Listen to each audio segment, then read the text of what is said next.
Okay, so we'll move on to the second talk in this session. So welcome those of you who come in for this session, for this talk. So hand over to Donald here, who's going to be talking about mapping hydropower schemes in Scotland. And again, at the end, if you have questions, please try to keep them succinct and we'll repeat them so that they can be recorded. Donald. Thanks. So kind of like Chris, I'm an Edinburgh-based mapper. I'm kind of involved in OpenStreetMap. And previously I was involved in the work in some construction of hydro schemes, mostly on the sort of outline design. I wasn't involved in this scheme. This was built in the 30s, I think. We were just saying it doesn't normally look like this. That's a lot of lost power, which is lost money. So they do everything they can to not spill water out. So I'm going to talk a little bit about some of the work I've been doing on mapping hydropower schemes, kind of thinking about how hard can that actually be, a bit of they did what, and along the way talking about some of the tools and sites that I've used along the way. I mostly map in Scotland, and when I realised this, I've mapped mapped bits of most of Scotland. Maybe I would say I've mapped most of Scotland. That's not quite true, but the bits around the rest of the world, a lot of that was humanitarian and OpenStreetMap, and sometimes some holidays. I've been doing this for nearly 15 years, and for those of you who don't recognise, that's junction 15 of the M8 at Townhead, where I used to live, next to 10 lanes of motorway. We all know about maps, or I'm sure we all know about maps. I'll just have a quick slide on hydropower schemes. So we have two main types. The first is a run-of-river. This is a very small micro hydropower scheme which powered the holiday cottage we were staying at in Knoydart, which is not connected to the grid. So they had their own little scheme. I think this intake weir is about 1.5 meters wide. And effectively, just when the water flows over that, they take a little bit off, run it down the hill. Well, I have a picture. You have an intake weir somewhere up high, you run it down a pipeline that's normally underground, but I've just drawn it straight down the hill. And then you have a powerhouse of some description with an electrical generator in it, and that goes back into the river. But then you also get storage reservoirs. This is the Glendale hydropower scheme that was constructed above Loch Ness. It's one of the biggest new schemes in Scotland that's been built recently, and I was lucky enough to get a visit up during the construction. So mapping hydropower, how hard can it be? And yeah, I'm just using this as an excuse to put up some nice pretty pictures of hydropower schemes. Photography is kind of one of the other things I like doing as well as mapping. So the easy bits, the dams and the reservoirs, they're quite easy to see. They're quite hard to miss, to be honest. Even if you just draw a line across roughly where that is, and I'll come back to that point in a minute, or later on, sorry, maybe not in a minute. So this is Monarch Dam. It's a big double arch concrete dam. It's quite interesting if you're an engineer, probably not if you're an ecologist, because there's a huge amount of scar in the reservoir, which is drawn down. As I said, operators of these hydro schemes usually do all they can not to spill water out of them, so they tend to look more like that with the big drawdown scar. So that's now all mapped, and I said I'll come back to that. We've got some above ground pipelines. This one here is, let's say, 5.9 meters in diameter. It's part of the Foyers pump storage hydroelectric scheme. It has a maximum flow of 200 cubic meters per second, or 200 tons of water per second flowing through it. So, it's pretty big. It's difficult to miss. It's quite easy to map. You can see in the wee inset box there, we've got the road running down the valley, and we've got the bridge over the pipeline, and that appears now on the standard render. And then the bit in behind that is the open infrastructure map showing the whole scheme, and also the Foyers. Falls of Foyers scheme, which I believe opened in the early 1900s to smelt aluminium on the shores of Loch Ness. That closed when they built the pump storage scheme, but it's still operating. It have been refurbished since. These are kind of more typical sized intake weirs we see on quite a lot of the schemes that have been constructed in the last 20 years. This is a 2.5 megawatt scheme near Alipool. And I took these photos when I visited during construction. One of my colleagues was involved as in the design of this, and it took me 3 years to map them as nodes. I think I wasn't really doing any mapping of hydro at that point. So I don't know if this was the first scheme I mapped, but in 2011 apparently I mapped them as nodes, and they've been slightly refined since, but they're still only mapped as nodes. So maybe I need to get back in there and add some more detail. Moving on to the slightly more difficult points, and this is only slightly more difficult. Underground pipelines are not that easy to spot unless you have an aerial image taken shortly after construction, and then you can see there's a reasonably big scar across the landscape.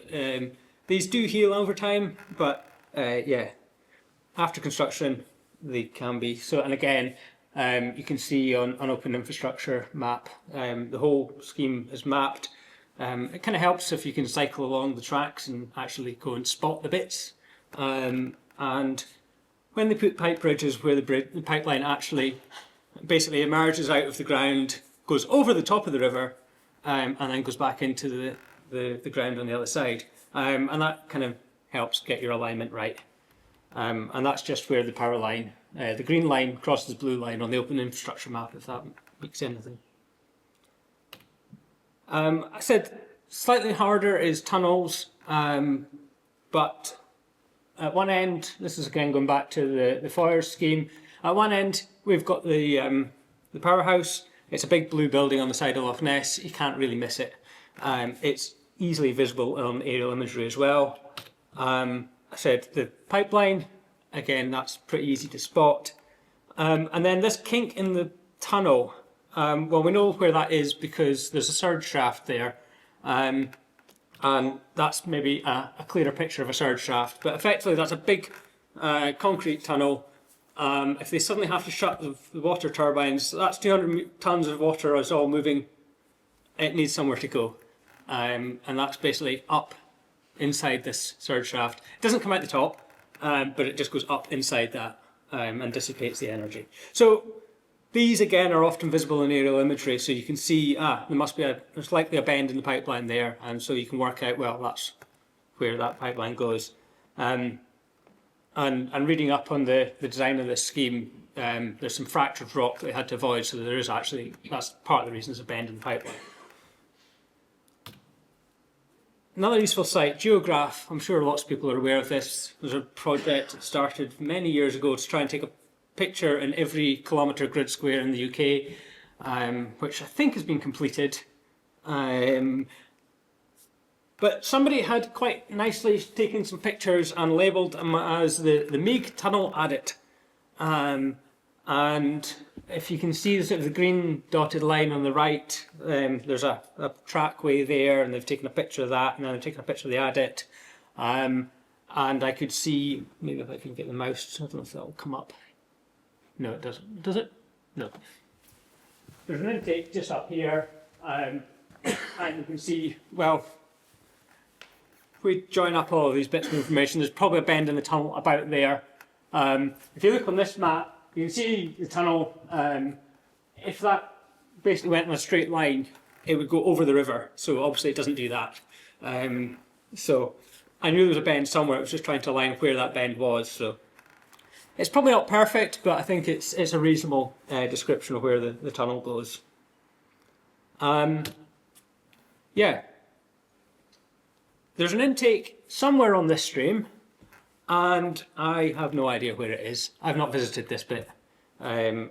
This is kind of quite near where that first photo was taken. I know there's 3 intakes because Lagan Dam is mapped. This is the paper written by somebody in 1937 describing the design of the scheme. And yeah, so there's Lagan Dam, intake shaft, intake shaft, intake shaft, Treig Dam. Loch Treig is in the middle of nowhere, which is why I've not been out there yet. But I know there's an intake there, and the other 2 are mapped on Geograph. So I've basically gone, I'm sure there's an intake here, and I've drawn a line and put location approximate. It's not exactly there, but it's within 100 metres of there, and somebody can fix it if they ever go out to visit it. And then the little blue dot just above the white arrow, I don't know how clear that is, that's marked as basically the vertical shaft down into the tunnel. And then we get on to what I've called the psychic difficulty level. For those of you who know Scotland, this is in the Allerdale Wilderness Reserve, it's called, where somebody released wolves, I think, and various other animals. This river, which I'm not going to try and pronounce, forms one of the boundaries, and it flows out into the River Carron on the east coast at Bonar Bridge, and then into the Dornoch Firth. Just maybe that helps to give you some context. This is a really, really remote part of Scotland, and I'm pretty certain there's an intake there. In fact, if I zoom in, you can see it. So there's a big intake on that river, and there's a track winding up to it, and that's been mapped. There's a dam over here, and if we zoom into that, it looks like at the top there's some sort of outfall structure. I'm like, that's a bit strange. And there's also a tunnel that comes from the dam here and goes down here, and I'll show you that in the next slide. So I'm wondering, is there a tunnel linking the intake with that dam? I'm fairly confident there is, but I've no evidence of that, so I've not mapped it. Which brings me on to they did what exactly about the Conan Hydro scheme. So this is a view from the open waterways map, which shows you all the connected waterways. And so the yellow river at the top, that green area is the Allerdale Reserve. There's the intake and dam that I was showing in the last slide. There's the tunnel that I alluded to. Over on the right, they built an aqueduct with 3 more intakes capturing water, and that all goes into Loch Veich, which is now at the top of this slide. They put a dam on that, another aqueduct, another tunnel, another dam, more dams and aqueducts taking water that should have gone onto the west coast but now diverting it onto the east coast, more tunnels, more aqueducts. You get the picture. So, and that's only one part of this scheme. I have been slowly trying to document this on Wikipedia because there wasn't very much on it. So yeah, I got a little bit into trying to work this out, and I'm slowly trying to map it, and it's just crazy. I'm not sure I've got all the parts of the scheme yet. The other big scheme, and maybe the scale of this map kind of gives away a little bit. This is the Loch Aber hydro scheme. Some of you might know it as the Alcan scheme. It was built between 1924 and 1943 to power the aluminium smelter at Fort William with hydroelectric power. Most of you have probably seen the smelter, or at least the 5 big pipes that come down the hill at Fort William and disappear into the side of Ben Nevis, wondering where that water comes from. Well, there's a big tunnel under the Grey Corries with 11 intakes and 2 minor diversions at least. I got a chance to visit some of these with some work we did with Alcan, looking at the potential to build new hydro above these. I don't think that went ahead. There's a dam in Loch Triggs I mentioned, and the tunnel coming through from Loch Laggan. They also put a dam across the Spey in 1943 because the demand for aluminium went up during the war, and they went, we could do a bit more water so we can run our power station more.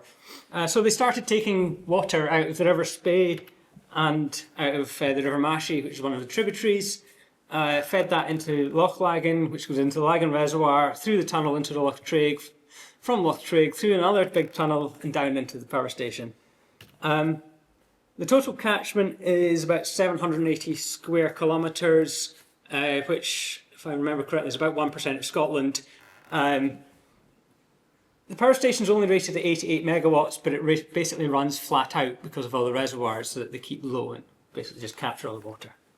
Yeah, thanks. So the whole scheme is mapped in OpenStreetMap, as you would kind of expect at this point. There's the tunnel running under Ben Nevis and the Grey Quarries. It wasn't actually me. Somebody else mapped the pipelines coming down the hillside. I think probably once the renderer started mapping above ground pipelines. So they're in some nice detail. I added the connections at the bottom over on the right hand side there, connecting them into the tunnel, and of course all the turbines are mapped individually. I haven't mapped the tail races because I'm not quite sure where they go. I need to go and visit build it for that.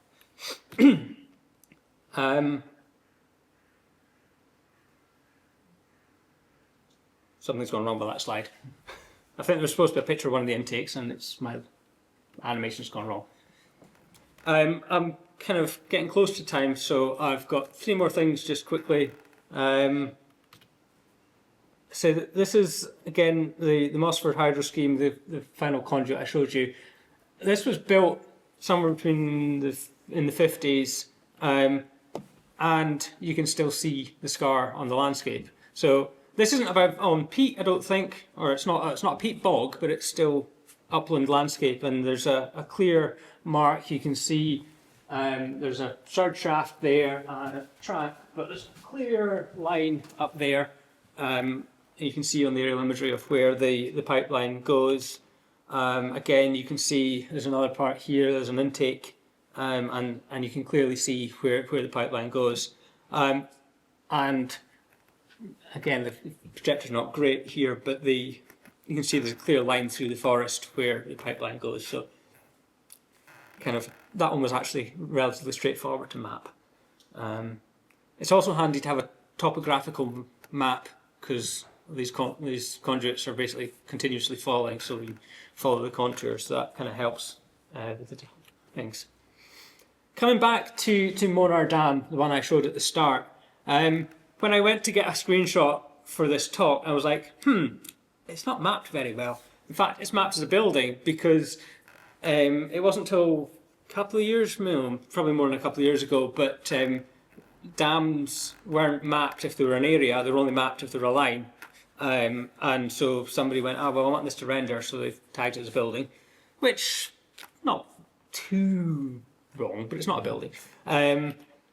Anyway, so I loaded up the data and I went, the pipeline that comes out of the intake shaft, so there's a pink building up there, and the tunnel should go kind of up, instead of which it goes along the valley through the dam. Obviously, the tunnel does not go through the dam, and there's a few other differences. So, a little bit of tidying up, and we get now there. That's what it looks like on the map as of a few days ago. So, it's now tagged as a dam, so it comes up dark grey, but the buildings on the dam are there. I tidied up some of the alignment over the crest of the dam just to make it a little bit neater and tidier, but. Oh, and I added a little bridge, which I saw from one of my photos. So, yeah. And finally, a bonus from Madeira. I was lucky enough to get a chance to go over to Madeira for a conference a couple of months ago, and as part of this, we got a visit to the Pico de Azura reservoir, which is an elevation of about 1350 metres, or just higher than Ben Nevis. And from there, the water goes down, you can see the spillway and the pipeline, to a power station about 700 metres below, but then they can pump the water back up overnight or when it's very windy. So as, again, you probably have got this by now, it's been mapped, or I've mapped it, including the power station and the turbines and the details, because they were happy enough to take pictures of the plates on the turbines, and also mapped in here is the 3 high pressure pumps, It took me a bit to try and work out how the flow goes between all of these and the different reservoirs, but they are all mapped. So I think I'm a little bit over time, but that's me. Thanks. Thank you very much.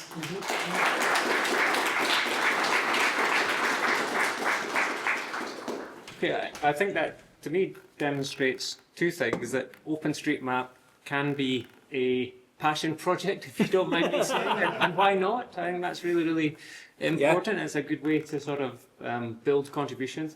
Secondly, in terms of thinking about hydropower in the context of renewables overall, we tend to think now about wind and solar, but when you look at the history of what's happened in this country over the course of the last century, there's a much longer history. Anyway, can I pass over to questions here for Donald? Is anyone doing anything similar with historic mill runs for water wheels? Sorry, that was about historic mills. Historic mill runs, the ponds and Yeah. the artificial rivers for water power for wind, for water wheels, the mills and all that. Yeah, so just repeat that. Yeah, so looking, is there anyone mapping historic waterways and water mills? I've mapped a few. I know that quite a few of them are mapped in places, and some of them will sometimes say mill laid as the name or something. I don't think anyone's systematically mapping them, is the short answer. But if you want a project, then It's a perfect place to look to set up modern micro hydro systems. yes, you could look for micro hydro on those. That would be interesting. We'll go here and then here. So when you've been mapping hydro, you're connecting to the grid. How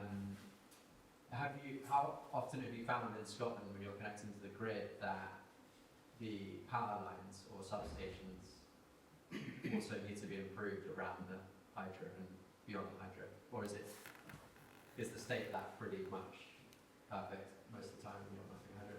So it's questions about mapping hydropower and the grid around them. The short answer is it varies a lot. There are areas where the grid is mapped in incredible detail, down to individual transformers and the voltage of every line and all the bus bars and the big substations and things. And then there's other parts where there might be a power line, but if it goes underground, it's missing. I've tried to map a few where I can. There's bits where I'm fairly confident that there's an underground power line somewhere in that vicinity, but it probably won't be mapped.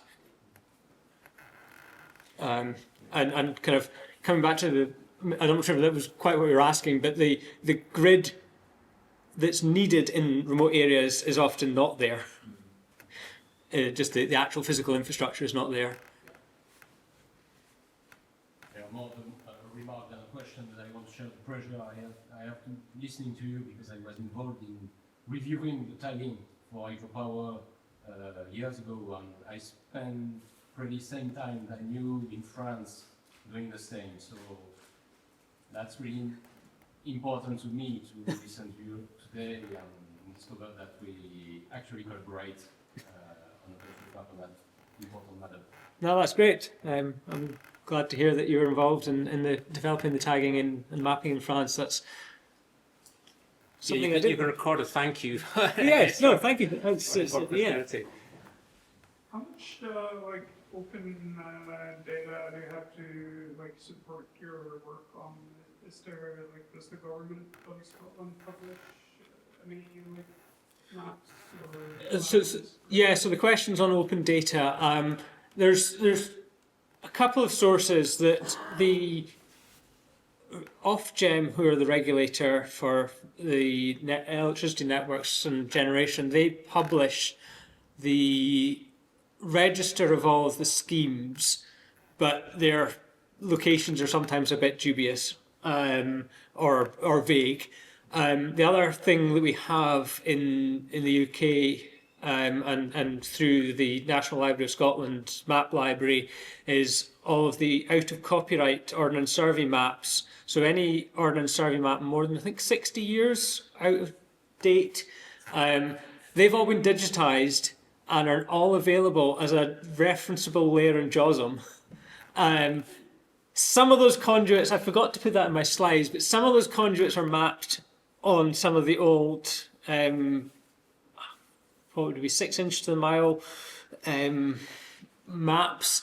Although, unfortunately, there was one part on the fire scheme where the 1 to 25,000 map is not out of copyright until either next year or the year after, so I can't check it.